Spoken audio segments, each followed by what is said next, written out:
She sent a breakup text to the wrong number. Within seconds, a reply came back. "You're mine now." She thought it was a joke. It wasn't. What started as a simple mistake on a lonely night in Seoul would spiral into something far more dangerous than Yuna Park could ever imagine. A wrong number, powerful stranger, and a claim that would change everything. This is a story about fate, obsession, and what happens when you accidentally text the one person who refuses to let you go. Yuna Park was 26 years old, and she was tired. Bone-deep, soul-crushing tired. Not the kind of exhaustion that comes from working too hard, though she did plenty of that as a freelance graphic designer. No, this was the kind of tired that settles into your chest when you've been fighting alone for something that was already dead.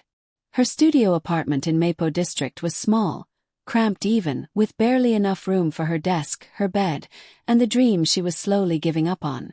The walls were covered with mood boards and color swatches, remnants of projects that paid just enough to keep her afloat. She'd moved to Seoul 3 years ago with hope in her heart and ambition in her veins. She was going to make it as a designer. She was going to build something beautiful. And she'd met Jinho. 3 years. 1,095 days of dating someone who had slowly, methodically, made her feel smaller and smaller. It hadn't started that way, of course. Never does. In the beginning, Jinho had been attentive, charming even. He worked in finance, always dressed sharp, always knew the right restaurants to take her to. He made her feel special, like she was someone worth choosing. But somewhere along the way, things changed. The texts became shorter. The dates became less frequent. Plans were made and then broken with increasingly lazy excuses. Work came up. "My boss needs me. Can we reschedule?" And Yuna, desperate to hold on to what they once had, kept saying yes, kept understanding, kept waiting. Jinho started checking his phone obsessively, even during the rare moments they spent together. His eyes would glaze over mid-conversation, his attention somewhere else entirely, somewhere she wasn't invited. She'd catch him smiling at his screen, that private little grin he used to reserve for her, and when she'd ask who he was texting, he'd say it was work, always work. And the distance between them grew wider and wider until Yuna felt like she was screaming into a void. Her mother made it worse. Every phone call home became an interrogation. "When is Jinho going to propose? You're not getting any younger, Yuna. 3 years is long enough. What's he waiting for? Don't let him waste your time." The pressure mounted from all sides until Yuna felt like she was suffocating under the weight of everyone's expectations. Everyone except the one person who was supposed to care. Tonight was supposed to be different. Tonight was their 3-year anniversary. And Yuna had made reservations at the restaurant where they'd had their first date. She'd bought a new dress, spent money she couldn't really afford, because she wanted to believe that maybe, just maybe, they could recapture what they'd lost. Maybe tonight would remind them both of why they'd started this journey together. She should have known better. At 5 o'clock, 2 hours before their reservation, her phone buzzed. Text from Jinho.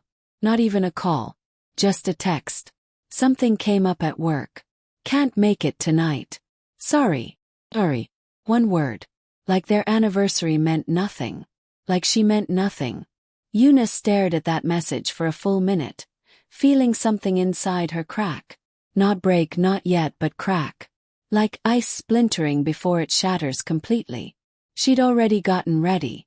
The dress was on. Her makeup was done. She'd even practiced what she wanted to say to him. How she wanted to tell him that she needed more, that they needed to fix this or end it. And he couldn't even show up. For a moment, Yuna considered canceling the reservation, going home, crawling into bed and pretending this night never happened. But then a different thought occurred to her, one born of spite and sadness in equal measure. She'd paid a deposit for that table. She'd gotten dressed up.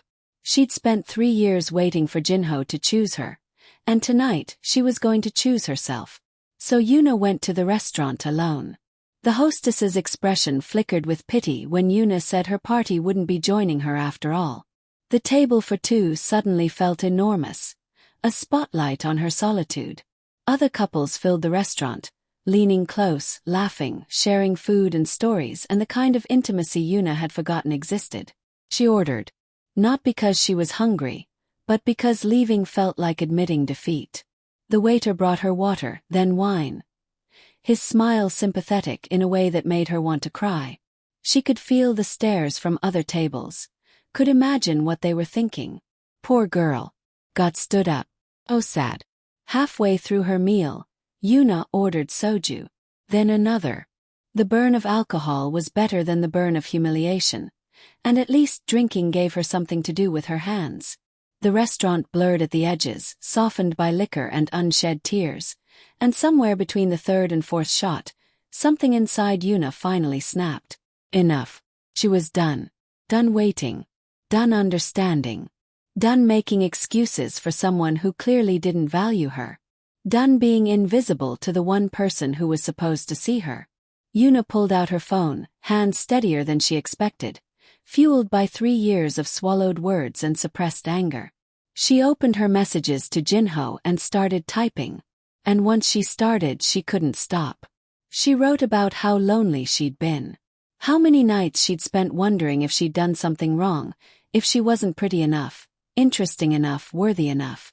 She wrote about the plans he'd cancelled, the promises he'd broken, the future she'd imagined that would clearly never exist. She wrote about feeling invisible, about screaming into silence, about loving someone who had stopped loving her back months, maybe years ago. She wrote about her mother's questions and her own doubts and the exhausting, soul-crushing work of trying to keep a relationship alive when you're the only one putting in effort. She told him about the peonies he'd forgotten on her birthday. Her favorite flowers that he should have remembered. She told him she deserved better. She told him she was done. The message was long, rambling, probably incoherent in places. Raw and vulnerable and honest in a way she'd never been with him face to face. It was everything she'd wanted to say for months, finally spilling out in a flood of words she couldn't take back. Her finger hovered over the send button. This was it. 3 years, ending with a text message in a restaurant where she sat alone on their anniversary. It should have felt sadder. Instead, it felt like exhaling after holding her breath for too long. Yuna pressed send. The message showed as delivered, and relief washed over her like a wave. It was done. She was free. Whatever happened next, at least she'd finally told him the truth. At least she'd finally chosen herself. She paid the bill, left a generous tip for the waiter who'd witnessed her private breakdown, and was gathering her things to leave when her phone buzzed. That was fast. Jinho rarely replied to her messages within minutes, but apparently, a breakup text got his attention in a way her previous pleas for connection never had. Yuna looked at her phone, expecting anger or defensiveness or another lazy excuse. Instead, she read 3 words that made her blood run cold. You're mine now. Yuna stared at the screen, confusion mixing with the alcohol in her system. What kind of response was that? This wasn't funny. This wasn't the time for Jinho to suddenly develop a possessive streak or try to manipulate her into staying. She'd been clear. They were done. Her fingers flew across the keyboard. Jinho, this isn't funny. We're done. The reply came within seconds. I'm not Jinho. You sent this to the wrong number. But I meant what I said. You're mine now. The restaurant tilted. Or maybe that was just Yuna's world turning upside down. She blinked at the message, reading it once, twice, 3 times, trying to make sense of words that refused to make sense. Wrong number. That was impossible. She'd texted Jinho 1,000 times. She knew his number by heart. She couldn't have. With shaking hands, Yuna scrolled up to check the number she'd sent that long, emotional, devastatingly personal message to. Her stomach dropped straight through the floor. 2 digits were transposed. In her anger and alcohol-fueled haze, she'd mixed up 2 numbers. That message, that raw confession of loneliness and heartbreak and vulnerability, hadn't gone to Jinho at all. It had gone to a complete stranger. Oh no. Oh no, no, no. Panic clawed up Yuna's throat. Some random person now had her most private thoughts, her deepest insecurities laid bare. She'd poured her heart out to a stranger. The humiliation was suffocating. She typed frantically, fingers slipping on the screen. "I'm so sorry, wrong number, please delete that message." The response was immediate, like whoever was on the other end had been waiting for her. "No." Just that. One word. Definitive. Then another message appeared. "Someone who could neglect you doesn't deserve you. I'll show you what it means to be truly seen." Yuna's hands trembled so badly she almost dropped her phone. This wasn't right. This wasn't normal. Who responds to a misdirected breakup text like this? The certainty in those words, the claim, the promise. It was intense in a way that made her skin prickle with something between fear and something else she couldn't name. This person, whoever they were, had read her message carefully. They knew she'd been neglected.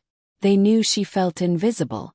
And instead of being embarrassed by receiving such a personal message, they were responding like they had a right to her pain, to her. Like she belonged to them now. Yuna's breath came short and fast. She needed to end this. Block this number. Pretend this never happened. This was just some internet creep who got lucky with a wrong number, someone who got off on vulnerable women. That's all this was. She blocked the number, the action decisive and final. This stranger couldn't contact her anymore. She'd go home, sleep off the soju, and in the morning, this would just be an embarrassing story she'd never tell anyone. Yuna left the restaurant, the night air cold against her flushed cheeks. The subway ride home was a blur. She tried to laugh it off, really, she did. Just a weird coincidence. Just some creep online who didn't mean anything by it. People said strange things all the time. But as she climbed the stairs to her apartment, that last message echoed in her mind. "I'll show you what it means to be truly seen." Not "I hope you find someone better," or "sorry, wrong number," or any of the normal things a stranger might say.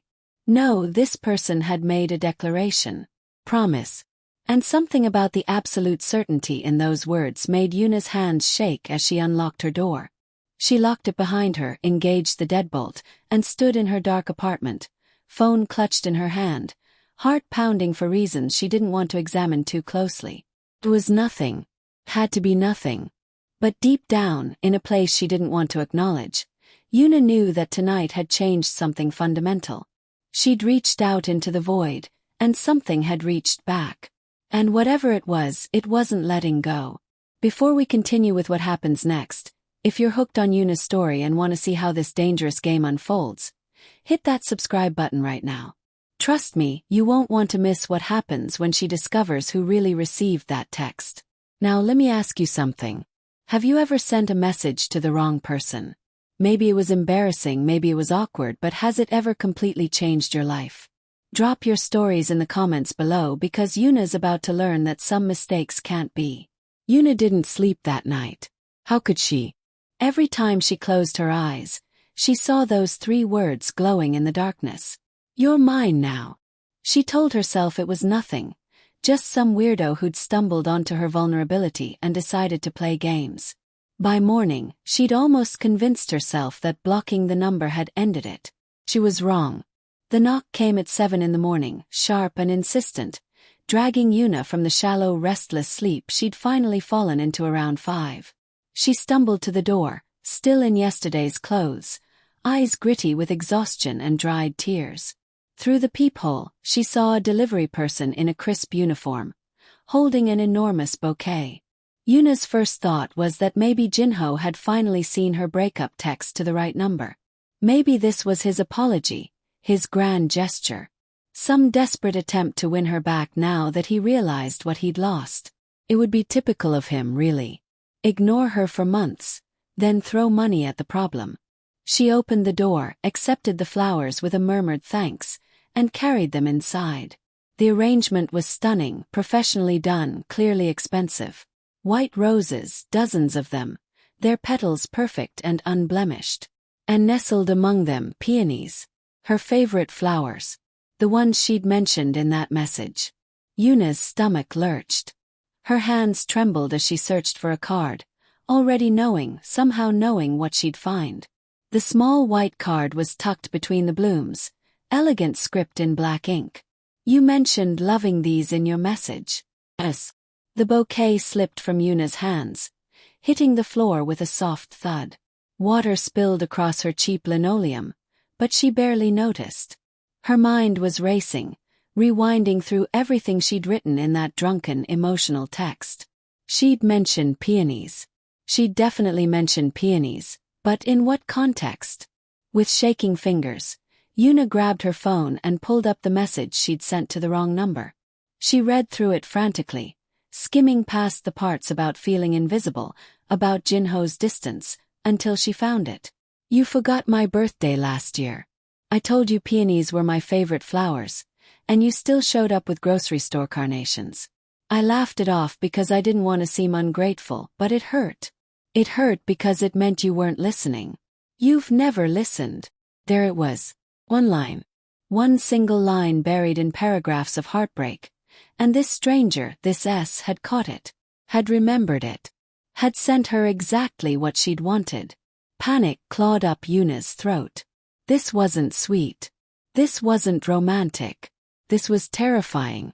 This meant whoever had received her message hadn't just read it and moved on. They'd studied it, analyzed it, remembered every detail. And they knew where she lived. Yuna's apartment building wasn't fancy, but it required a code to enter. The delivery person must have buzzed up, which meant they'd specifically asked for her apartment, which meant S had her full name and address. From a phone number. From one wrong text. Her hands were still shaking as she called the florist, the number printed on the card. A cheerful voice answered, and Yuna tried to keep her voice steady as she asked about the delivery. Oh yes, the Park Yuna order, the woman said brightly. Beautiful arrangement, wasn't it? Our premium selection.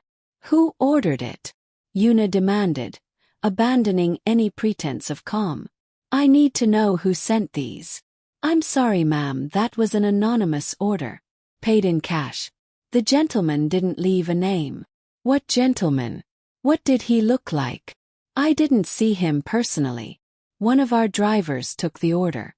He just said a man came in early this morning, specified exactly which flowers he wanted, paid cash, and left very specific delivery instructions. That's all I know. Yuna thanked her mechanically and hung up. Anonymous. No way to trace it. This person S was careful. Deliberate. They'd thought this through. She was staring at the flowers scattered across her floor, trying to decide what to do next, when another knock came at her door. Yuna jumped, her heart slamming against her ribs. She approached the door cautiously, looked through the peephole, and saw a different delivery person. This one held a coffee cup from her favorite cafe, the small independent place 3 blocks away that she visited every Saturday morning. She didn't open the door this time. Didn't accept the delivery. Just watched through the peephole as the delivery person looked confused, checked the address, knocked again, then finally left the cup on her doormat and walked away. Yuna waited a full 5 minutes before cracking the door open. The coffee was still there, steam rising from the small hole in the lid. She picked it up carefully, as if it might explode. No note this time. Just her regular order. Iced Americano with an extra shot, light ice. Her regular order.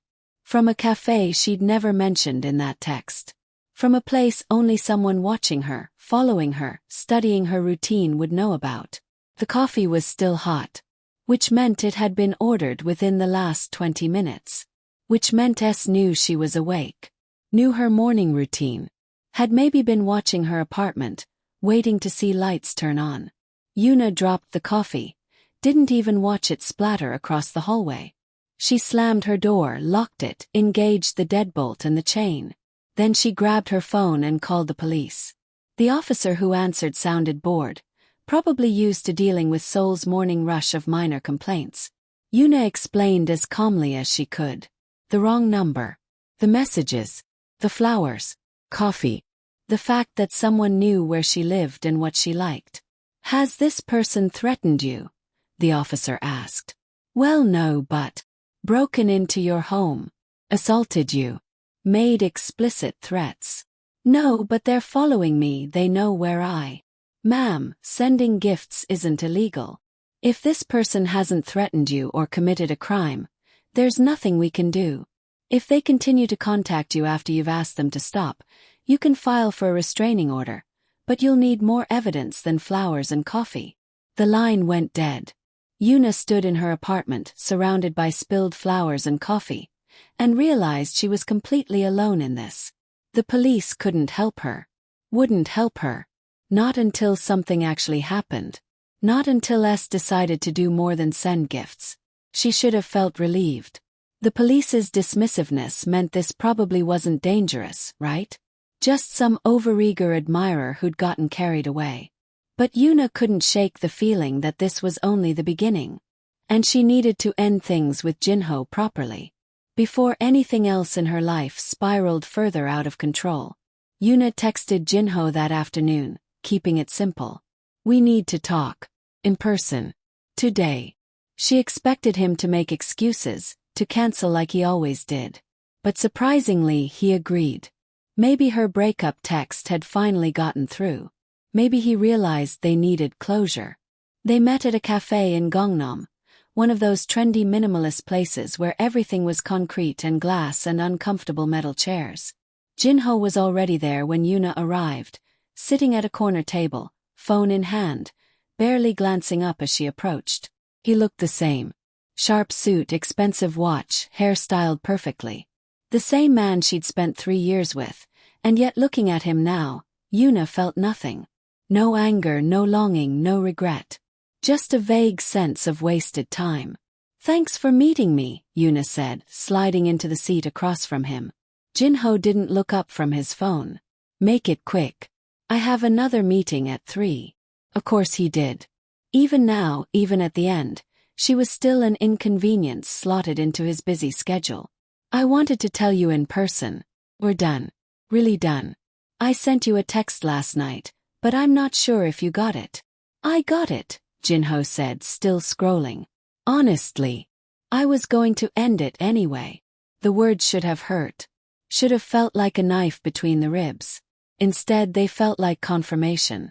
Like the final proof that she'd been right to walk away. Okay, Yuna said simply. That got his attention.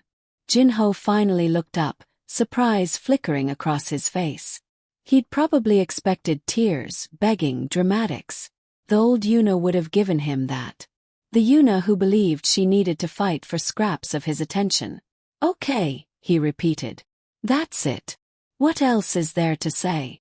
You clearly checked out of this relationship months ago. I'm just making it official. Jinho's expression shifted, something ugly crossing his features. You want to know the truth. I've been seeing someone else for 6 months. Since April. She's everything you're not. Interesting. Fun.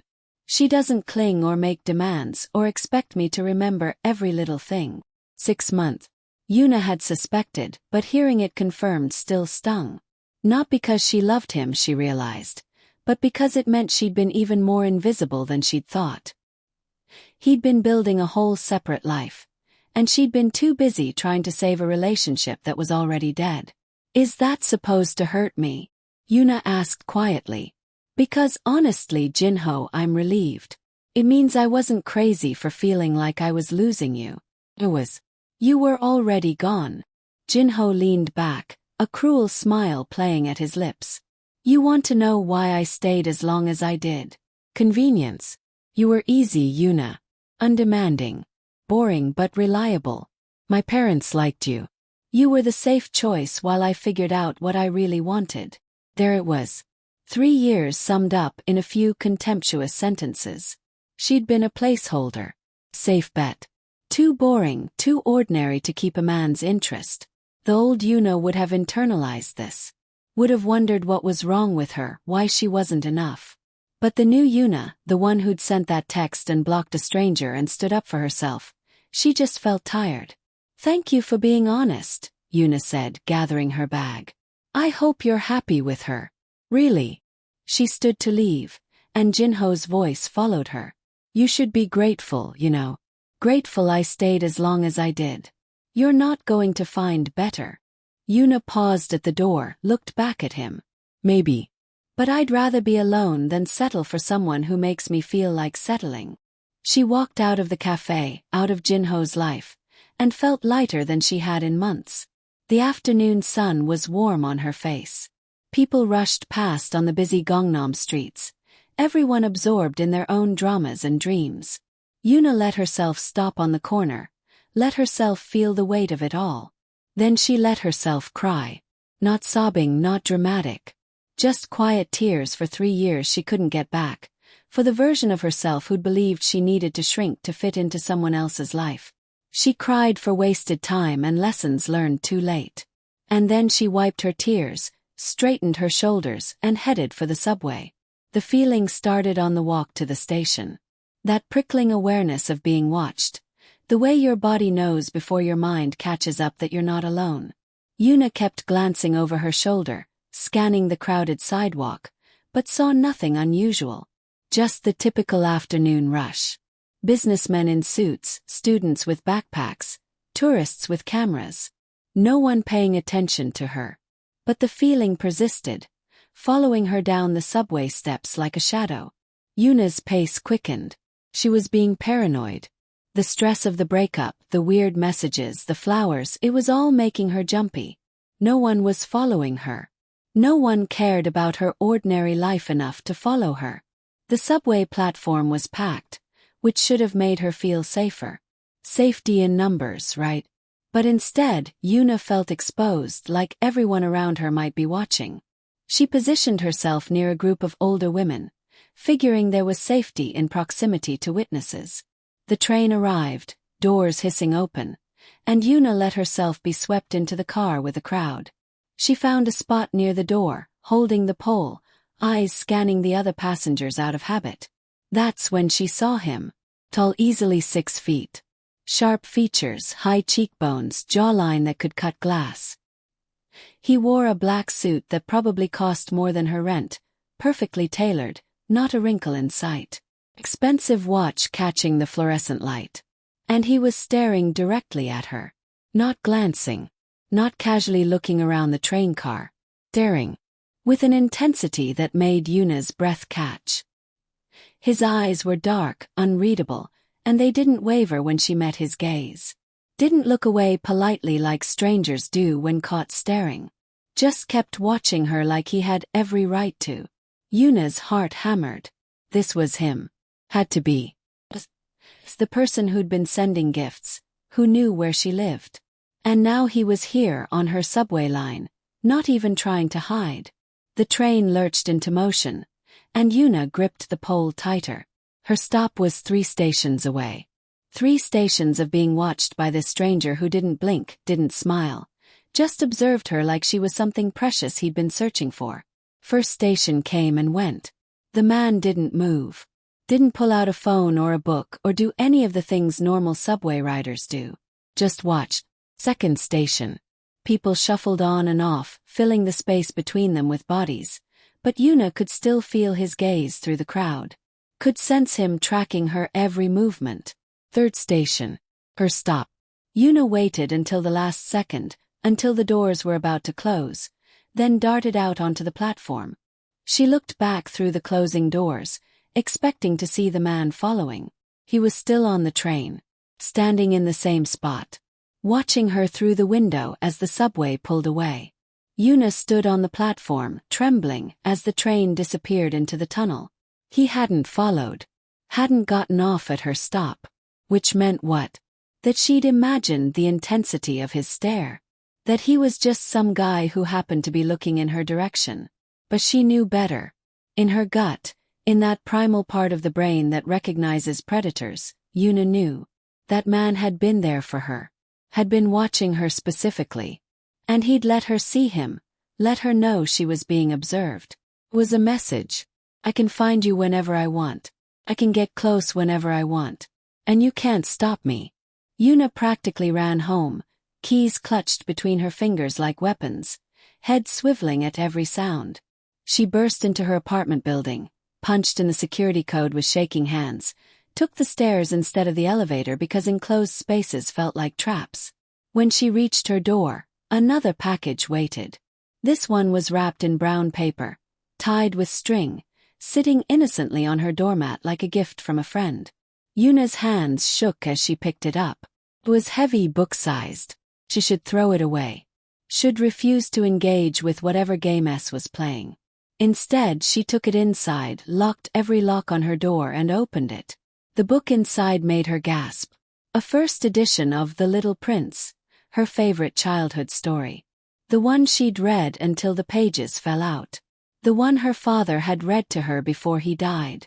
She'd mentioned it in passing to Jinho once, years ago, and he'd forgotten within minutes. But S remembered. Or somehow knew.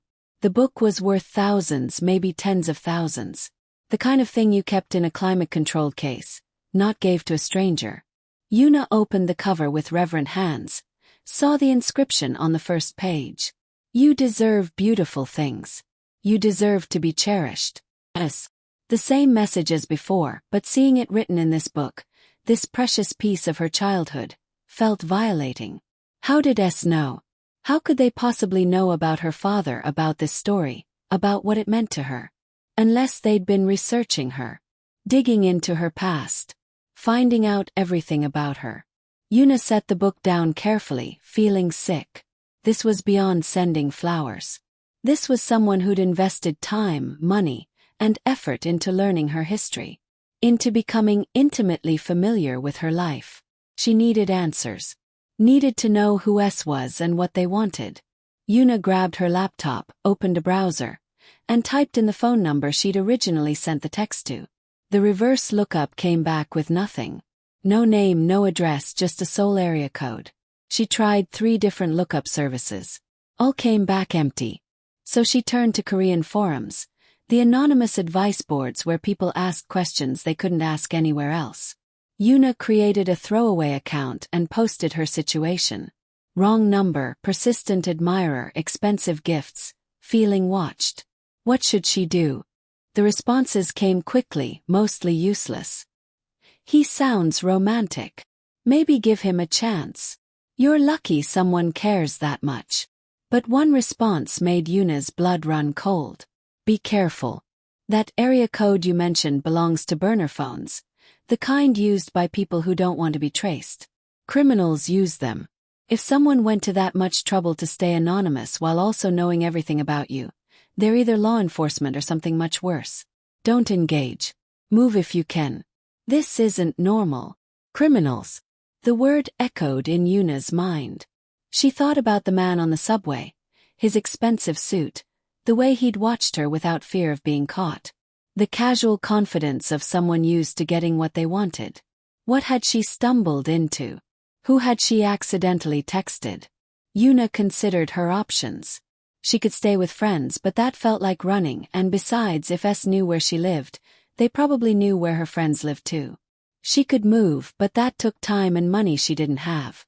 She could go to the police again, but they'd already made it clear they couldn't help with gifts and messages.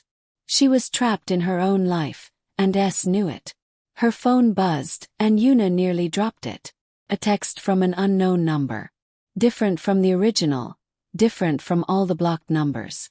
S was using burner phones, rotating through them so she couldn't block them all. Don't be afraid of me. I won't hurt you. I just want to know you. The presumption of it, the entitlement, made Yuna's fear morph into anger. She typed back furiously. Leave me alone or I'm going to the police. The response was immediate. The police can't help you. But I can. You're in danger and you don't even know it. Yuna stared at the message, trying to decipher it. Danger. What danger? She was a freelance designer with no money, no connections, nothing worth threatening her over. Unless this was about Jinho. About whatever he'd been involved in. But that didn't make sense. She and Jinho were done. She knew nothing about his life, his work, his secrets. She blocked this number too, adding it to the growing list. Then she checked every lock on her door again, shoved her desk chair under the doorknob for extra security, and tried to sleep. Sleep didn't come. Every sound was amplified in the darkness. The building settling, neighbors moving around, traffic outside. All of it sounded like footsteps, like someone trying to get in. Yuna lay in bed, staring at the ceiling, phone clutched in her hand, jumping at shadows. At 3 in the morning, when Seoul was as quiet as it ever got, Her phone buzzed. Another unknown number. Another message. Check your door. Yuna's first instinct was to ignore it. To stay in bed, pretend she hadn't seen it, wait for morning. But curiosity and fear warred inside her, and fear won. If something was at her door, she needed to know what. She crept across her dark apartment, avoiding the spots where the floor creaked, until she reached the door. Looked through the peephole. First she saw nothing. Just the empty hallway, fluorescent lights humming. Then she looked down. A manila envelope sat on her doormat. Yuna stood frozen, debating. This could be anything. Could be dangerous. Could be another gift, another message. Or it could be answers.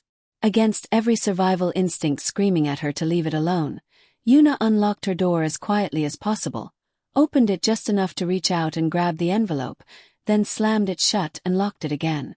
Her hands shook as she opened it. Inside were photographs. At least a dozen of them, printed in high quality, recent based on the clothes and locations.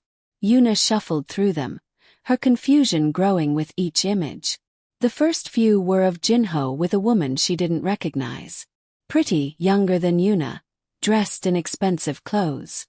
They were kissing in one photo, holding hands in another, having dinner in a third. The girlfriend he'd mentioned. Proof of his infidelity. But Yuna already knew about that. Why would S send her these? Then the photos changed. Jinho meeting with men in a parking garage. Men who didn't look like finance professionals. Men with tattoos visible on their necks, with hard faces and harder eyes. The kind of men you cross the street to avoid. In one photo, Jinho was handing over a briefcase. In another, he was accepting one in return. The next photo showed Jinho counting money. Stacks of it, more cash than Yuna had ever seen in one place.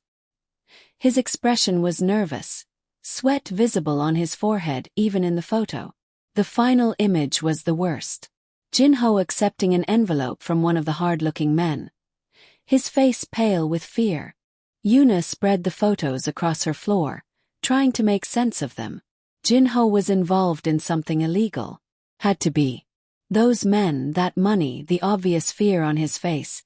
It all pointed to something dark. Drugs maybe. Illegal gambling. Money laundering. And somehow, Yuna had become connected to it. By dating him. By being visible in his life. She found the note at the bottom of the envelope, and her world tilted again. He borrowed money from the wrong people. They think you know where he is. I'm the only thing standing between you and them. Trust me. Seo Jaiwon. Finally. Name. Kyo Jaiwon. But the message was worse than namelessness. Jinho owed money to dangerous people. People who thought Yuna knew where he was, what he'd done, where he'd hidden whatever he'd stolen. And according to this Seo Jaiwon, these people were coming for her. The gifts, the messages, the watching, it hadn't been about romance or obsession. It had been about protection. Seo Jaiwon had been keeping tabs on her because she was in danger she didn't even know existed. I'm the only thing standing between you and them. Yuna read the line again and again, trying to understand. If Seo Jaiwon was protecting her, who was he? What was he? And what did he want in return? Because in Yuna's experience, nobody protected you for free. Especially not strangers. Especially not strangers who signed their messages with single letters and used burner phones and knew everything about you. She gathered the photos, put them back in the envelope, and sat on her floor as the sun started to rise over Seoul. She'd ended one relationship, but she'd stumbled into something so much worse. Something dangerous. Something that involved men with tattoos and briefcases full of money, and a mysterious Seo Jaiwon who claimed to be her only protection. The wrong number had been wrong in ways Yuna couldn't have imagined. And now, whether she liked it or not, she was tangled in threads she couldn't see, playing a game whose rules she didn't understand. All because she'd transposed 2 digits while drunk and heartbroken in a restaurant where she'd sat alone. Before we dive into what happens when Yuna finally meets this mysterious Seo Jaiwon face to face, I need you to do something. If you're as hooked on this story as Yuna is trapped in this situation, hit that subscribe button. Because what comes next, The moment when Yuna discovers exactly who Seo Jaiwan is and what he really wants, you're not going to want to miss it. And here's my question for you. If you were in Yuna's position, would you trust Seo Jaiwan? Would you accept protection from a stranger who seems to know everything about you? Or would you run as far and as fast as you could? Drop your thoughts in the comments because Yuna's about to make a choice that will change everything, and I want to know what you would do in her shoes. Yuna didn't sleep after finding those photos. How could she? She sat on her apartment floor as dawn broke over Seoul, surrounded by images of Jinho's secret life, holding a note from a man named Seo Jaiwan who claimed to be her only protection. A man who'd been watching her, learning her, claiming her. She needed to know who he was. The moment the sun was fully up, Yuna opened her laptop and started searching.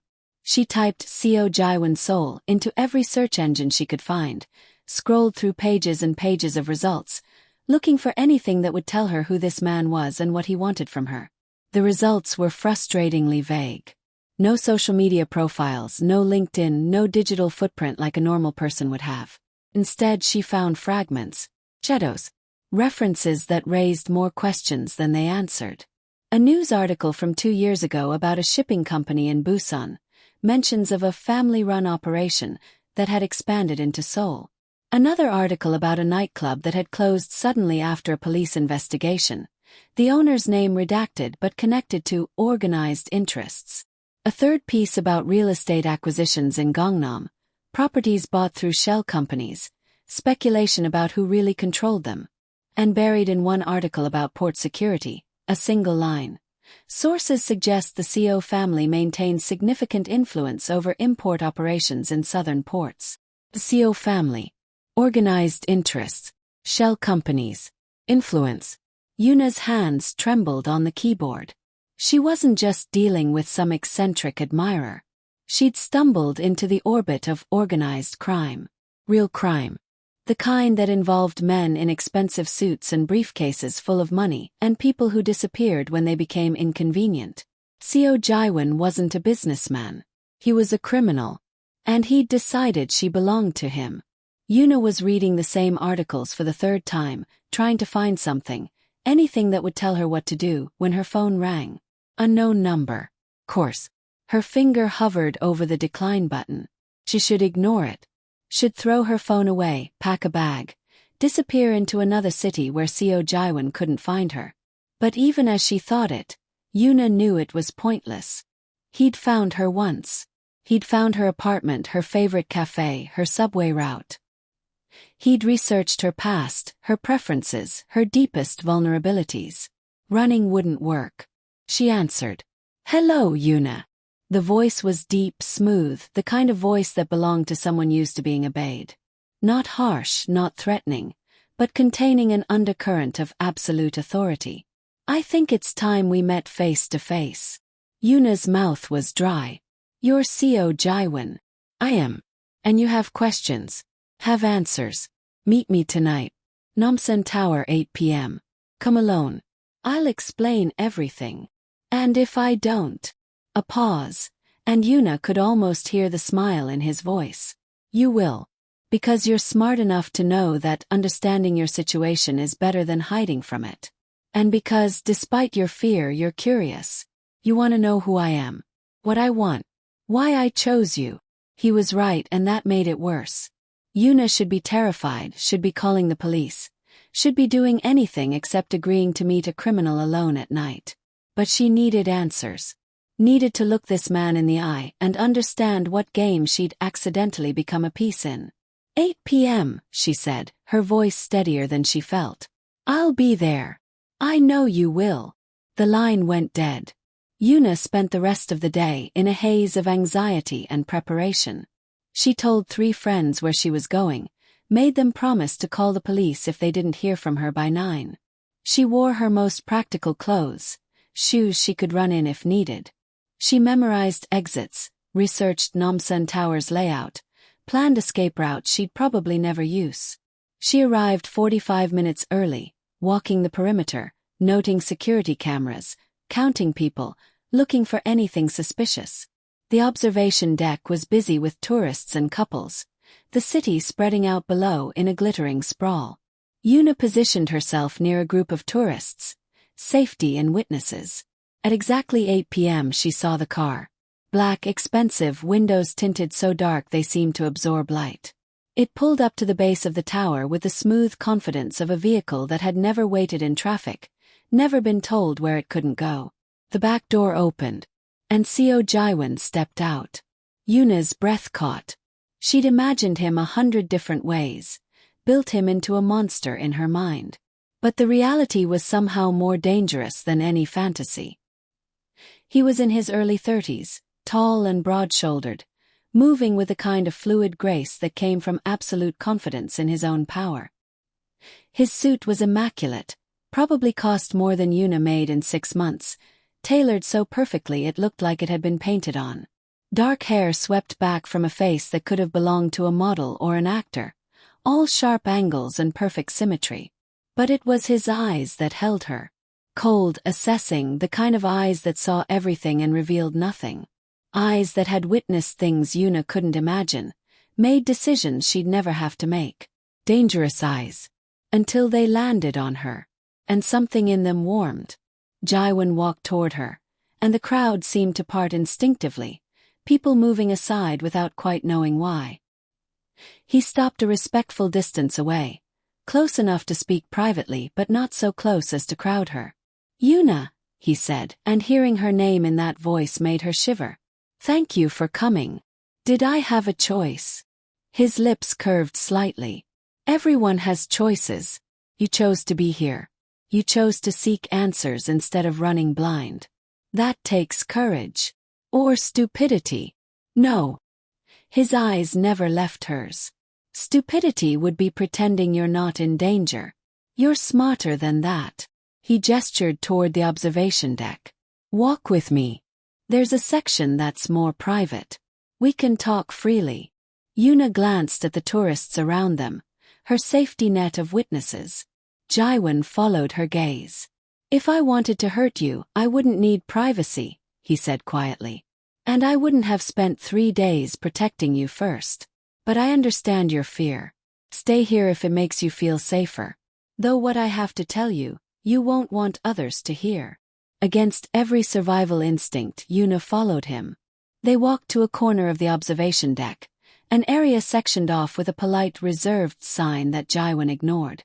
The view here was stunning, Seoul spreading out in every direction, millions of lights against the darkness. Jaiwan stood beside her, looking out at the city, hands in his pockets. When he spoke, his voice was gentle, almost apologetic. "I'm sorry for scaring you. That wasn't my intention." "What was your intention?" Yuna demanded, anger cutting through fear. "Following me. Sending me gifts. Learning everything about me. What exactly were you trying to do?" "Keep you alive." The words hung in the air between them, simple and stark. Jaiwan turned to face her fully. 3 nights ago you sent a breakup text to my number. A wrong number. I almost deleted it. I get dozens of random texts, most of them garbage. But something made me read yours. And what I read." He paused, something unreadable crossing his face. "You poured your heart out. Your loneliness. Your strength. And pain. It was raw and real and honest in a way I'd forgotten existed. So you decided to stalk me. So I decided to protect you." His voice hardened. "Because I run in circles where information is currency, and I hear things. And the morning after you sent that text, I heard that Jinho Park's girlfriend was about to become very popular with some very dangerous people." Yuna's stomach dropped.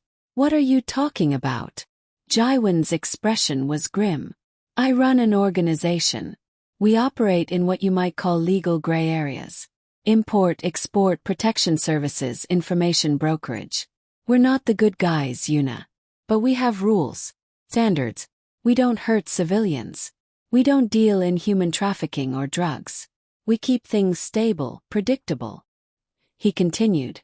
"But there are others who don't share those standards. Rival organizations who see violence as a first resort. And your ex-boyfriend got involved with one of them. Jinho." Yuna's voice was faint. "He works in finance. He's boring. He's a gambling addict who got in over his head, Jaiwan interrupted. Started small poker games with colleagues. Then higher stakes games in clubs we monitor. Then he couldn't pay his debts and started borrowing from a gang we've been trying to push out of Seoul for 2 years. The Jade Tigers. They're vicious, Yuna. They traffic women, run drugs, eliminate anyone who crosses them. Yuna felt sick. Jin-ho wouldn't. He did. He borrowed 200 million won. Promised to pay it back with interest. Then he got desperate and made a deal to move product for them, using his finance job as cover. But he got greedy. Stole a shipment, sold it himself, and disappeared with the money. Photos. The men with hard eyes. The briefcase full of cash. It all made horrible sense. But what does that have to do with me? Yuna asked, though she already knew the answer. The Jade Tigers think you know where he is. You were his girlfriend for 3 years. In their minds, he either told you where he's hiding or you know how to find him. They're planning to grab you, use you as leverage to bring him out of hiding. The world tilted. Yuna gripped the railing to keep from falling.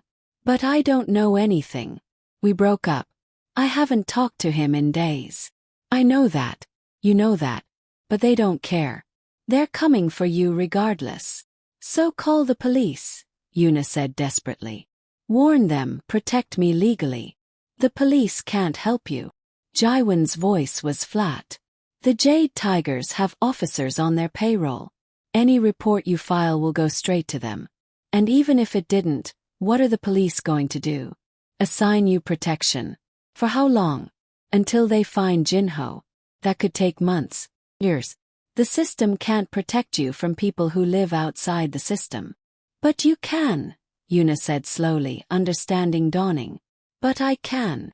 Jaiwan stepped closer, and Yuna could smell his cologne, expensive and subtle. That's why I've been watching you. Learning your routines. Making sure no one gets close. The flowers, the coffee, the book, those weren't just gifts. They were messages. To you, yes, but also to anyone watching. They said you're claimed. You're under protection. Touch her, and you answer to me. Yuna's head spun. You used me as bait. I used you as a shield, Jaiwan corrected. There's a difference. And it's been working. The Jade Tigers have been watching you too, waiting for an opening. But they've seen my people around you. Seen the gifts. They know you're connected to me now. And they're hesitating, trying to figure out why someone like me would care about someone like you. Why? Yuna whispered. Why do you care? You don't know me. You said it yourself, you're not the good guys. Why would you risk conflict with another gang over someone you've never met? Jaiwan was quiet for a long moment, his eyes searching hers.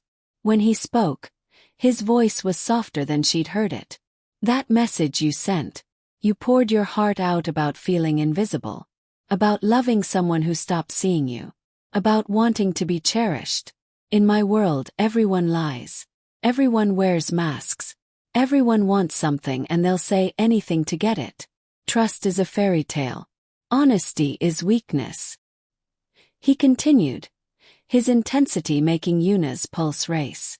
But you, in that text, you were just raw truth. You weren't trying to manipulate or impress. You were just hurting and honest about it. I've spent 3 days learning everything about you, Yuna. You work 70-hour weeks on projects that barely pay your rent, but you never miss a deadline. You're kind to your neighbors, even the old man on the 4th floor who everyone else avoids. You volunteer at the animal shelter on Sundays, spending your 1 day off cleaning cages and walking dogs no one wants. Yuna stared at him, shocked that he knew these details, these small pieces of her life she'd never thought mattered to anyone. You're everything good that doesn't exist in my life, Jaiwan said quietly. You're real in a world of fakes. You're kind in a world of cruelty. You're honest in a world of lies. And when I read that text, when I saw that someone like you was being neglected, treated like you didn't matter, something in me couldn't let that stand. So what am I? Yuna asked, her voice shaking. A charity case. A pet project. Something good you can point to and pretend you're not what you are. You're mine. The words were simple, absolute. I meant what I said in that first text. You're mine now. I know you don't understand it. I know it doesn't make sense. But from the moment I read your words, something in me recognized something in you. Like finding something I didn't know I'd been searching for. Yuna should run. Should scream. Should do anything except stand here listening to a criminal claim ownership of her like she was property. But there was something in his eyes, something beyond the cold calculation, that looked almost vulnerable. Am I a prisoner? She asked. Jaiwan shook his head immediately. You're under my protection. There's a difference. A prisoner has no choices. You can walk away right now if you want. Go home, live your life, pretend this conversation never happened. And the Jade Tigers will grab you within 48 hours. His voice was matter-of-fact. My protection only works if people believe you're mine. If you walk away, that signal disappears. And they'll move fast. So I don't really have a choice. You always have a choice. Jaiwan's gaze was steady. The question is which option you can live with. And I'm offering you one that doesn't end with you disappeared or dead. Yuna's mind raced. This was insane. Agreeing to be claimed by a mobster because her ex-boyfriend was a criminal who'd put a target on her back. This was the kind of thing that happened in movies, not real life. Not to graphic designers who lived in tiny apartments and whose biggest problem yesterday was a failing relationship. What exactly are you proposing? She asked.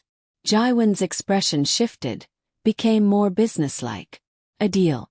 Stay close to me for 2 weeks. Let people see us together. Go to dinners, events, places where the right people will notice. Establish in everyone's mind that you're under my protection, that you belong to me.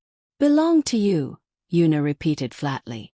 In appearance, Jaiwan clarified.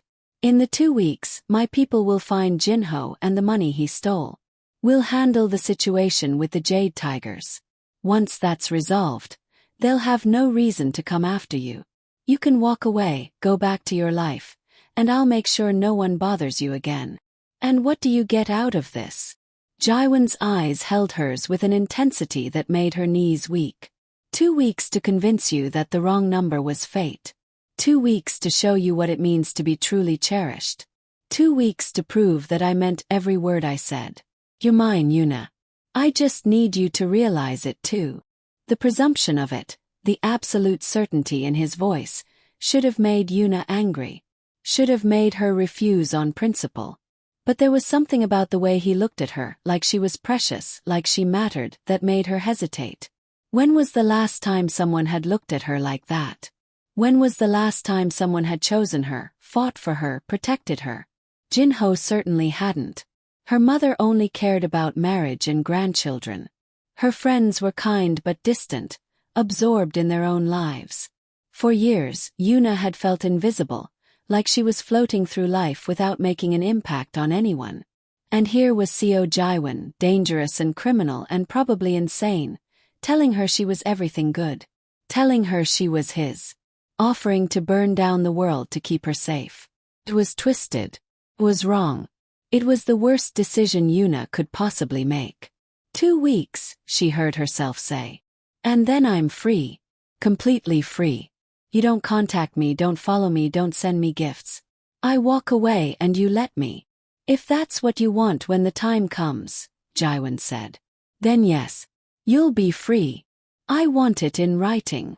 Jaiwan's lips curved into a genuine smile, the first she'd seen from him. It transformed his face, made him look younger, almost boyish. You want a contract with a criminal? That's either very smart or very naive. It's insurance. I may not be able to enforce it legally, but it makes the terms clear. Deal. Jaiwan pulled out his phone, typed rapidly, then showed her the screen.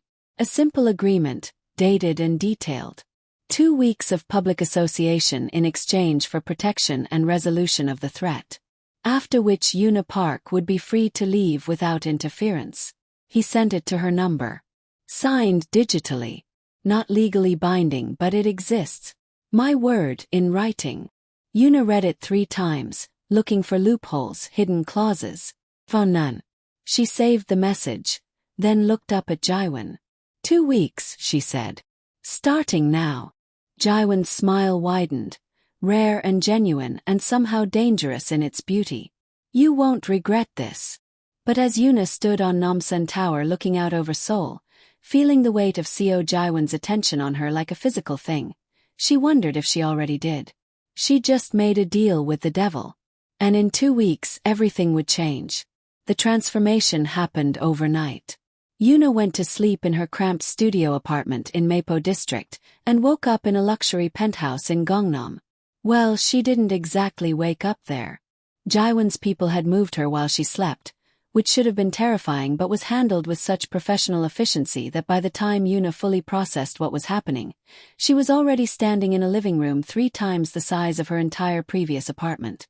Floor-to-ceiling windows overlooked the Han River. The furniture looked like it belonged in a magazine, all clean lines and expensive fabrics. The kitchen had appliances Yuna didn't know how to use. The bedroom had a bed so large she could starfish across it and not touch the edges. The bathroom was marble and gold and had a tub that could fit 3 people. For your safety, one of Jaiwan's men explained, professional and polite. The building has better security. Mr. Seo will feel more comfortable knowing you're protected. Protected felt a lot like imprisoned, but Yuna was too overwhelmed to argue.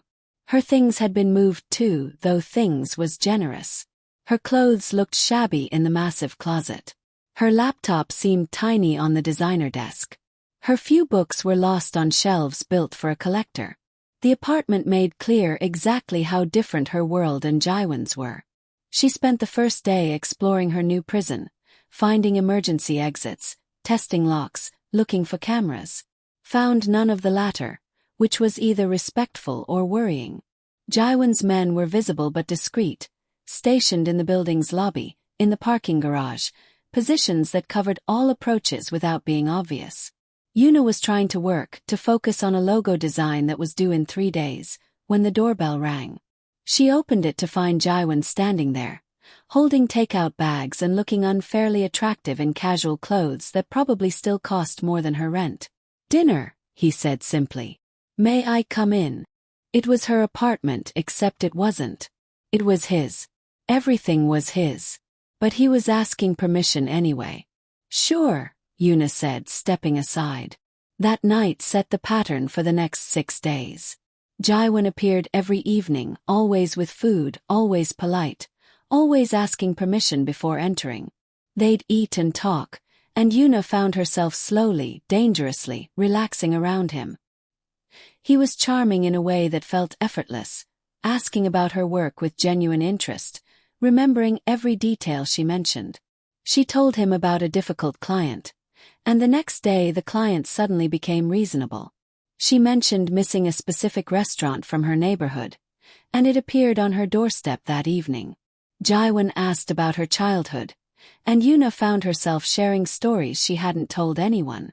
About her father who died when she was 12, about learning to be strong because her mother fell apart, about choosing art and design because it was the one thing that made her feel in control.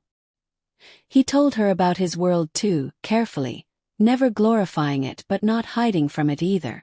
The family business he'd inherited at 25 when his father was killed. The choices he'd had to make to keep his people safe. The reality that in his world, showing weakness meant death. Do you regret it? Yuna asked one night. The life you have. Jaiwan was quiet for a long moment.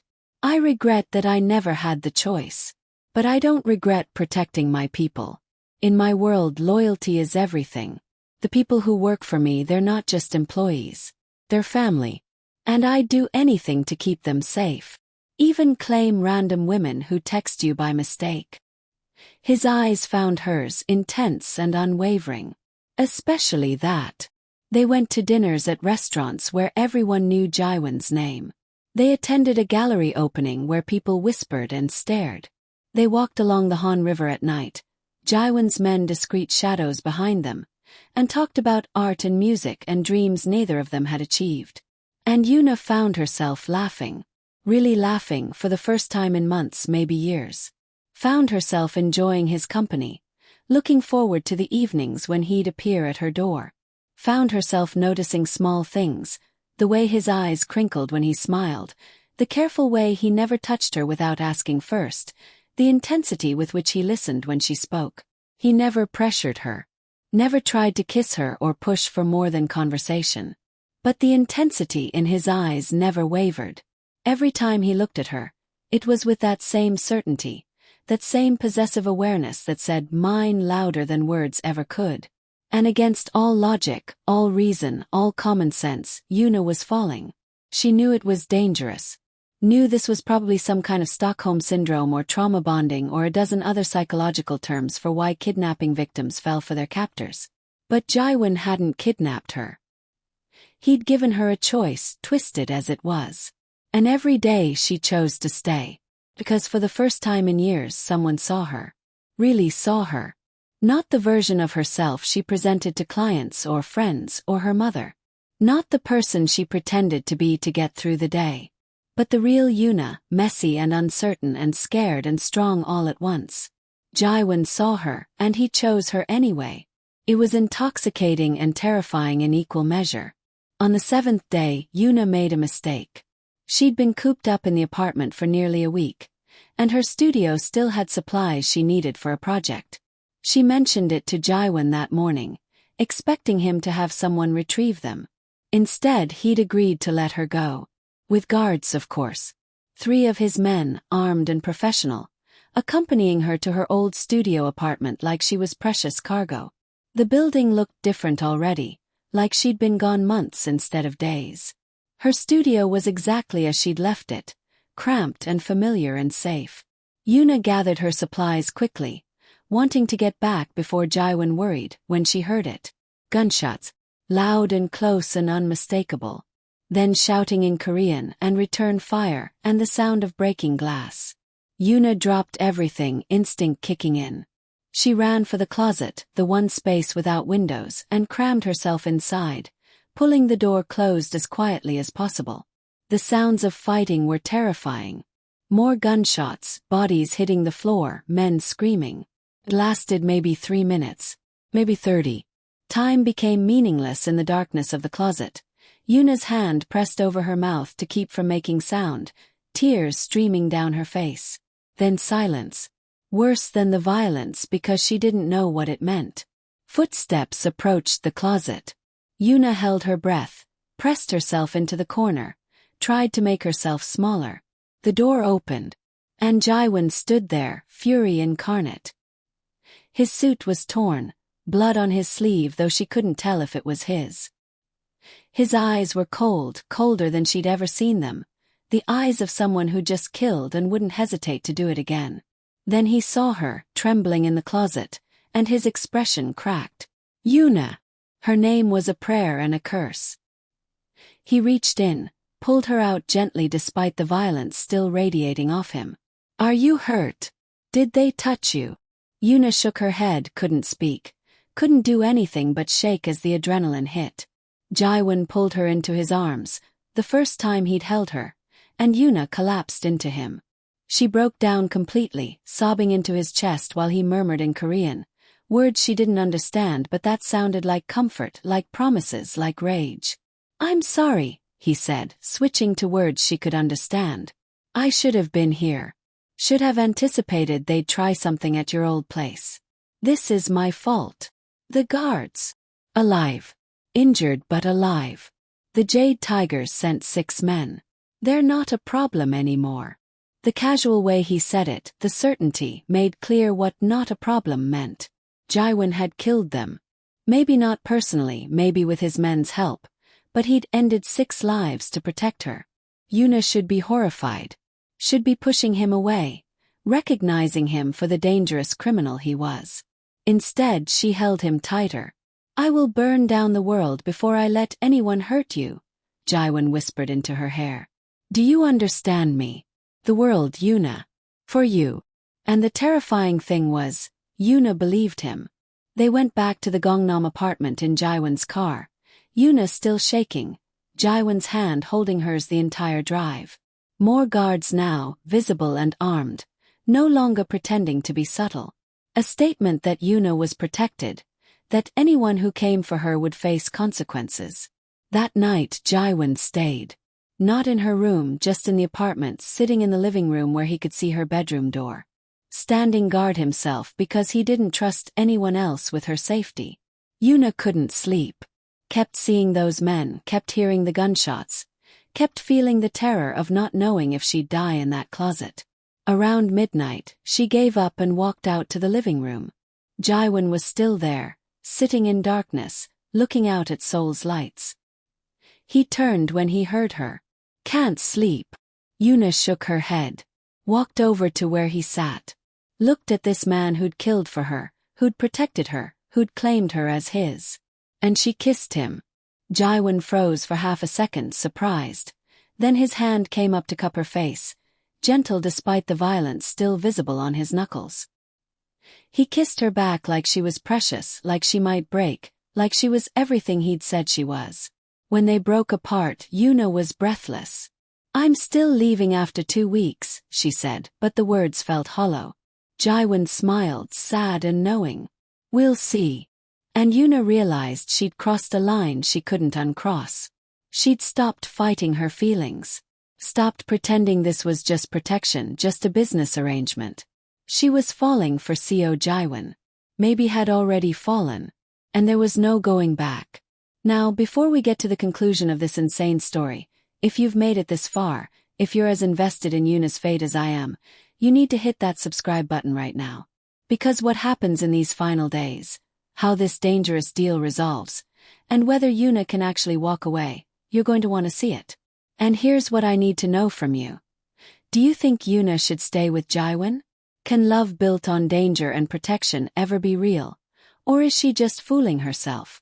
Drop your honest thoughts in the comments because this story is about to reach its conclusion, and I want to know where you stand. A port city where the ocean meets the urban sprawl, where shipping containers stack like building blocks and the smell of salt water mingles with diesel fuel and street food. It's a city of movement, of constant flow, where things and people can disappear into the maze of warehouses and docks and anonymous hotels. Jinho had chosen it thinking he'd be safe, thinking he could blend into the chaos, thinking that distance would protect him from Jaiwan's reach. He was wrong. Jaiwan's people had been searching for 2 weeks. Not just in Seoul, but radiating outward, following every lead, every whisper, every digital footprint that Jinho left behind. Because Jinho, for all his cleverness in stealing the money, wasn't as smart as he thought he was. He'd used his credit card at a gas station outside Daegu. He'd logged into his email from a PC bang in Gwangju. He'd called his mother from a burner phone that they traced through cell tower triangulation. And finally, on day 13 of Yuna's captivity, they found him. A cheap motel near Jigalki Fish Market, the kind of place that doesn't ask for ID and accepts cash and looks the other way when guests want privacy. Jinho had been hiding there for days, the stolen money, 300 million won, roughly $250,000, sitting in a duffel bag under his bed. He'd been planning his next move, researching how to get the money out of the country, maybe to Thailand or the Philippines, somewhere he could start over. He never got the chance. Jaiwan's men arrived at 4 in the morning, that dead hour when even a port city slows its breathing. 6 of them, including Miho, moving with practiced efficiency. They didn't break down the door. They didn't need to. One of them had worked hotel security for years before joining Jaiwan's organization. He had a keycard programmer, the kind that can create a master key for most electronic locks. The door opened silently. Jinho was asleep, dreaming of beaches and freedom and a life where he wasn't constantly looking over his shoulder. He woke to find Miho standing over him, and in that moment, he knew his freedom had been an illusion. Had always been an illusion. You don't steal from people like Jaiwan and get to walk away. Get up, Miho said quietly. And don't make this harder than it needs to be. Jinho thought about running. The window was right there. But they were on the 4th floor, and even if he survived the jump, there were probably men waiting outside. He thought about fighting. But there were 6 of them and 1 of him, and Miho had the kind of build that suggested fighting him would be both brief and painful. So Jinho did the only smart thing he'd done in weeks. He got up. He got dressed. He pointed to the duffel bag under the bed. "It's all there," he said, his voice shaking. "Every one. I didn't spend any of it. I was going to give it back, I swear, I just needed some time." "Save it," Miho interrupted. "The boss doesn't want your excuses. He wants his money." They zip-tied Jinho's hands, not roughly, but firmly. Professional. They took the duffel bag, verified the contents, and made a phone call. "We have him. And the money. What do you want us to do?" On the other end, in his office in Seoul, Jaiwon was sitting in the dark, the city lights spreading out below him like a circuit board. It was 5 in the morning. He hadn't slept. He'd been thinking about Yuna, about the promise he'd made, about the clock ticking down on their 2 weeks. "Bring him back," Jaiwon said. "Let the rival gang know we have their money. The debt is settled. They have no claim on her anymore." "And Jinho?" Miho asked. Jaiwon was quiet for a moment. In his world, stealing resulted in consequences. Broken fingers at minimum. Sometimes worse. It was how you maintained order. How you ensured that betrayal carried a cost high enough to deter others. But Jaiwon was thinking about Yuna. About how she'd looked at him when he'd talked about violence. About the world he lived in. About the disgust and fear that had flashed across her face. About how she'd called him a monster. "Scare him," Jaiwon finally said. "Make sure he understands what happens if he ever comes near her again, if he ever says her name, if he even thinks about her. Then let him go. He's not worth more than that." Miho was surprised. That wasn't how things usually worked. But he'd learned long ago not to question Jaiwon's decisions. Understood. They brought Jinho back to Seoul. They took him to a warehouse in Seongsudong, one of Jaiwon's properties. They sat him in a chair and Miho explained in very clear terms what would happen if Jinho ever contacted Yuna again. If he ever tried to come back to Seoul. If he ever told anyone about what had happened. Jinho, to his credit, understood. He nodded frantically, tears running down his face, promising everything they asked for. And then they let him go. Put him on a bus to Ulsan with 1,000 won in his pocket and his life intact. More mercy than he deserved. More than he would have gotten if it had been anyone other than Yuna. The rival gang was contacted. The money was returned. The debt, in their eyes, was settled. They had no further interest in Yuna. She'd just been leverage anyway, a means to an end. With the money recovered, she was irrelevant to them. Which meant the 2 weeks were up. Actually, they were up with a day to spare. Day 14. The clock had run out. The conditions had been met. Jinho was found, the money recovered, the threat eliminated. Yuna was free to go. Jaiwon kept his word, just as he'd promised. On the morning of day 14, he came to the penthouse himself. Not Miho, not one of his men. Yuna was sitting by the window, looking out at the city she'd been cut off from. She heard the elevator open, heard his footsteps, and turned to find him standing there in one of his perfectly tailored suits. His expression unreadable. "It's done," he said simply. "Jinho's been found. The money's been recovered. The people looking for you have no reason to anymore. You're safe." Yuna stood up slowly. "So that's it. I can leave." That was the deal. 2 weeks. The 2 weeks are up. His voice was completely neutral, giving nothing away. "Just like that. You're letting me go." Jaiwon's jaw tightened just slightly. "I told you from the beginning that I would. I don't break my promises." Yuna felt something twist in her chest. She'd spent 2 weeks in this penthouse. 2 weeks oscillating between fear and fascination, between wanting to escape and wanting to understand this man who'd turned her life upside down. She'd seen his violence and his tenderness. She'd heard him make decisions about people's lives with cold calculation and then sit beside her reading poetry. She'd watched him command rooms full of dangerous men and then carefully brew tea because he remembered she didn't like coffee. And now he was just letting her go. As if the past 2 weeks meant nothing. As if she meant nothing. "What if I don't want to leave?" The words came out before she could stop them. Jaiwon's expression didn't change, but something flickered in his eyes. You don't mean that. You're just confused. Stockholm Syndrome, maybe. You've been here against your will, and now you're free. Go back to your life. Your studio, your students, your normal existence. That's what you wanted. Don't tell me what I want.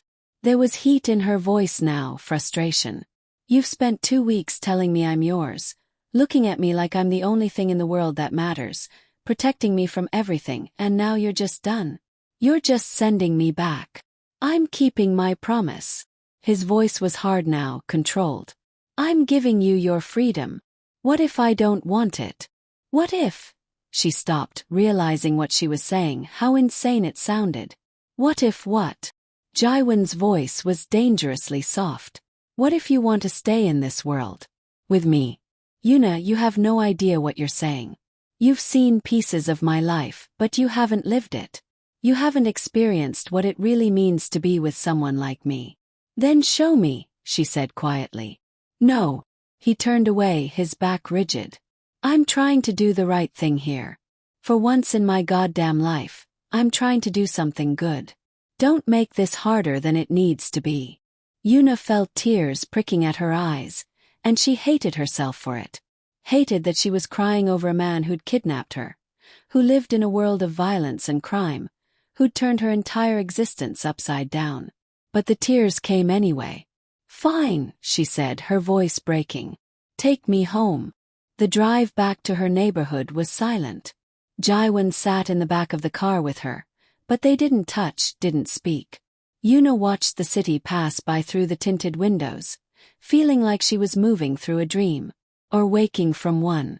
She wasn't sure which. When they pulled up outside her building, that same modest apartment complex in Mapogu where this had all started, Jaiwon finally spoke. I'll have people watching, just to make sure you're safe. You won't see them, but they'll be there. If anything happens, if you need anything, call Miho. He'll make sure you're taken care of. Yuna nodded numbly. Okay. And Yuna? He waited until she looked at him. For what it's worth, these past 2 weeks, they mattered to me. You matter to me. That's why I'm letting you go. Then he nodded to his driver, and one of his men opened her door from outside. And Yuna found herself standing on the sidewalk, watching the black car pull away, feeling like a part of her was leaving with it. She went up to her apartment. It looked exactly the same. Her dance bag was still by the door where she'd left it 2 weeks ago. Her plants were slightly wilted but alive. Someone had been watering them. Jaiwon, probably, sending someone to maintain her space. There were no signs that anything had changed. But everything had changed. Yuna went through the motions of her normal life. She unpacked, she showered, she tried to sleep in her own bed. But it felt wrong. Too small.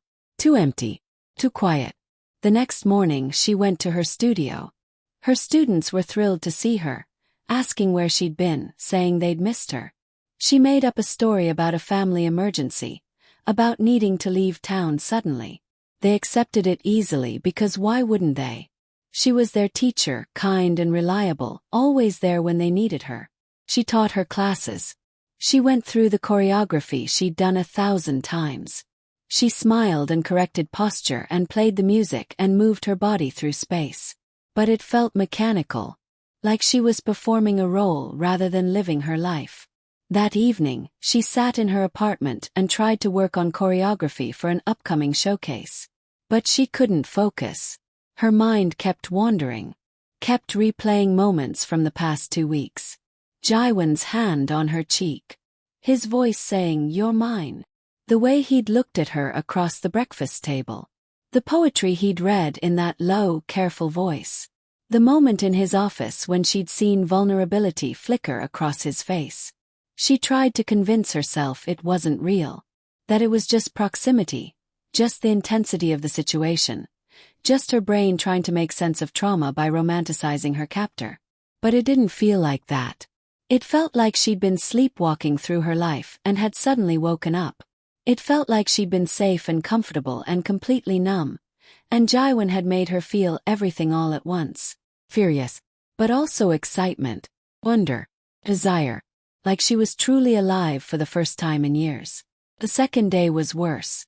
She went through her routine, teaching, grocery shopping, normal life things, but everything felt colorless, flat, like she was watching her life happen rather than living it. She found herself looking for Jaiwon's men, the ones he'd said would be watching. She never saw them, but she felt their presence. Or maybe she was imagining it. Maybe she was hoping for it. That night, she lay in bed and finally admitted the truth to herself. She missed him. Not just the safety or the luxury or the strange, twisted excitement of being in his world. She missed him. His intensity. His intelligence. The way he looked at her like she was something precious and dangerous all at once. The way he'd made her feel seen in a way that no one else ever had. Her ex-boyfriend had never looked at her like that. Had never made her feel like the center of the universe. Had never fought for her, protected her, wanted her with such consuming focus. He'd liked her, sure. But he'd never needed her. Never looked at her like Jaiwon had, like she was both his salvation and his damnation. And Yuna realized something that should have terrified her but instead felt like relief. She didn't want safe. She didn't want comfortable. She didn't want a normal life where nothing ever happened and she never felt anything deeply. She wanted him. The third day, Yuna woke up with absolute clarity. She knew what she needed to do. It was insane. It was probably the worst decision she'd ever make. But it was her decision made freely, with full understanding of what it meant. She got dressed carefully. Not in her usual dance clothes or comfortable casual wear, but in a dress. Navy blue, fitted, the kind of thing she wore to fancy performances. She did her makeup, styled her hair. She wanted to look like she knew what she was doing, even though her heart was pounding so hard she felt dizzy. She took a taxi to Gangnam, to the building that housed Jaiwon's legitimate business operations. She'd never been there, but she knew the address. She'd Googled it on day 2, unable to help herself, needing to know more about him even though he'd sent her away. The building was impressive. 50 stories of glass and steel, the kind of place where serious business happened. She walked into the lobby, her heels clicking against marble floors, and approached the security desk. "I need to see Park Jaiwon," she said, trying to keep her voice steady. The security guard looked her up and down, skepticism clear on his face. "Do you have an appointment?" "No. But tell him Yuna is here. He'll see me." The guard made a call, speaking quietly into the phone. His expression changed as he listened, surprise flickering across his face. He hung up and gestured to the elevators. 47th floor. "Someone will meet you." The elevator ride felt eternal. Yuna watched the numbers climb, her reflection staring back at her from the polished doors. What was she doing? This was crazy. She was walking back into a world of danger, back to a man who'd kidnapped her, back to a life that made no sense by any normal standards. But her heart knew what it wanted, even if her head was screaming at her to run. The elevator doors opened on the 47th floor, and she found herself in an elegant reception area. Floor-to-ceiling windows showed the city spreading out below. Expensive art on the walls. Everything designed to project power and success. Miho was waiting for her. His expression was carefully neutral, but she thought she detected a hint of approval in his eyes. "He's in a meeting," Miho said. "He doesn't know you're here yet. Are you sure you want to do this?" Yuna nodded. "Where is he?" Miho gestured down a hallway. "Conference room at the end. But Ms. Yuna, he has 7 people in there with him. Business associates. If you interrupt." "I know." She did know. She knew it would be dramatic and public and would probably embarrass him. But she also knew that if she didn't do this now, if she waited, if she let doubt creep in, she might lose her nerve. She walked down the hallway, her heels loud in the quiet space. At the end, double doors stood closed. Through the frosted glass, she could see figures seated around a table. Yuna didn't knock. She just opened the doors and walked in. The conversation stopped immediately. 7 men in expensive suits turned to stare at her, confusion and annoyance on their faces. And at the head of the table, Jaiwan sat in a high-backed leather chair mid-sentence, his expression freezing as he saw her. For a moment no one moved. No one spoke. The only sound was the hum of the air conditioning and Yuna's racing heartbeat. Then Yuna walked forward, her eyes locked on Jaiwan's, ignoring everyone else in the room. She walked around the table, past the staring men, until she was standing directly in front of him. "You said I was yours," she said, her voice clear despite her nerves. "Did you mean it?" Jaiwan stared at her, his face unreadable. But his hands had tightened on the armrests of his chair, his knuckles white. "Yuna, what are you? Did you mean it?" she repeated, stronger this time. The room was utterly silent. The business associates were looking between them, trying to understand what they were witnessing. Jaiwan stood slowly, his height and presence suddenly filling the space. He looked at the men around the table. "Get out." "Sir, we're in the middle of..." one of them started. "I said get out." His voice was cold, brooking no argument. "All of you. Now." They scrambled to leave, gathering papers and laptops, moving quickly toward the doors. Within 30 seconds, the room was empty except for Yuna and Jaiwan, the double doors clicking shut behind the last person. And then they were alone. Jaiwan looked at her with that same intensity that had captivated her from the beginning.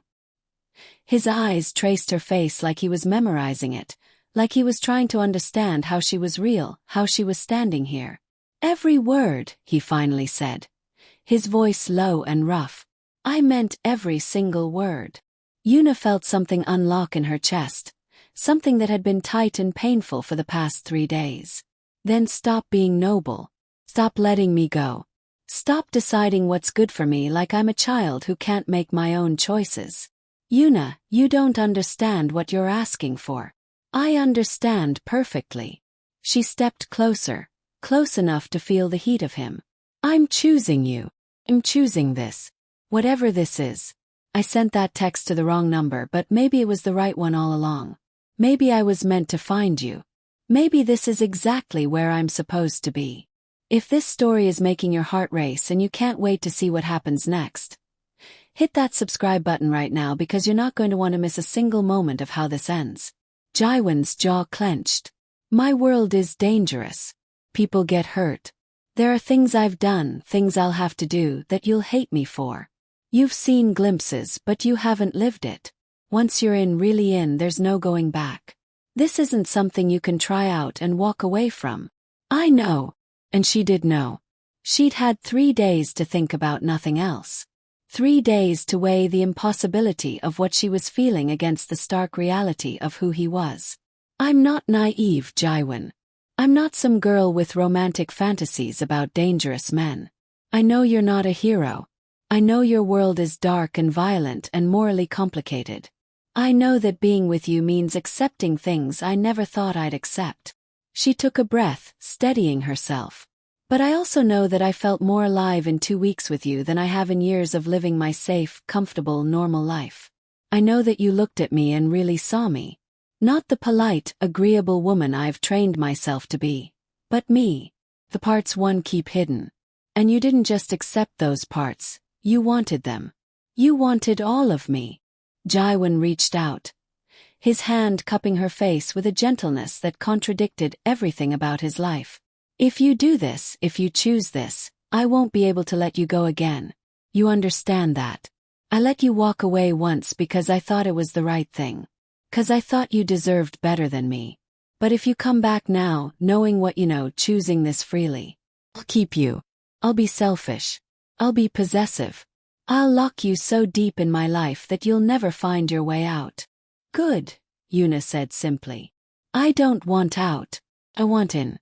I want all of it. The danger, the intensity, the darkness. I want you to be selfish with me. I want to be yours in every way that matters." His thumb traced her cheekbone, and she could feel the tremor in his hand. "You have no idea what you're agreeing to. Then show me." She echoed the words she'd said 3 days ago. "Show me everything. Stop protecting me from your world and let me into it. Trust that I'm strong enough to handle it. Trust that I know my own mind. Something shifted in Jaiwan's expression. The last of his resistance crumbling. The careful control he'd maintained slipping away. Yuna. Show me, she repeated, more insistent now. Show me what it means to be yours. And Jaiwan, who'd spent his entire adult life maintaining iron control over every aspect of his existence, who never let emotion cloud judgment, who'd built his power on ruthless discipline, finally broke. He pulled her to him, one hand tangling in her hair, the other wrapping around her waist, and he kissed her. Not gently, not tentatively, but with all the pent-up want and need and barely restrained hunger that had been building between them for 2 weeks. Yuna kissed him back just as desperately, her hands fisting in his shirt, pulling him closer, finally giving in to everything she'd been feeling, everything she'd been denying. It was intense and consuming and felt like coming home and jumping off a cliff at the same time. When they finally broke apart, both breathing hard, Jaiwan pressed his forehead to hers. You're mine now. Completely mine. No more letting you go. No more being noble. You're in my world and I'm keeping you there. Yes, Yuna breathed. That's what I want. That's what I'm choosing. He kissed her again, slower this time, but somehow even more intense. Like he was branding her, claiming her, making absolutely sure she understood what she'd just agreed to. When they separated again, Jaiwan's eyes were dark with promises of things to come. There are rules in my world. Expectations. Dangers. I'll teach you all of it. You'll learn how to navigate this life, how to protect yourself, how to survive in the darkness. And you'll do it by my side, under my protection, always. I can do that, Yuna said with more confidence than she felt. As long as you promise to never shut me out. Never hide things from me because you think I can't handle them. I want the truth always. Even when it's ugly. Agreed. But the truth goes both ways. You don't hide from me either. You don't pretend to be okay when you're not. You don't smile and say everything's fine when my world gets too dark. You talk to me. Always. I will, she promised. Jaiwan studied her face for a long moment, and she could see him processing this, accepting this reality they were creating together. Everyone's going to think you're crazy. Your friends, your family, anyone who knows what you're giving up to be with me. Maybe I am crazy, Yuna admitted. But it's my choice to make. My life to live. And I'm choosing you. The wrong number that became the right destiny. He smiled at that, a real smile, the kind she'd only seen glimpses of during their 2 weeks together.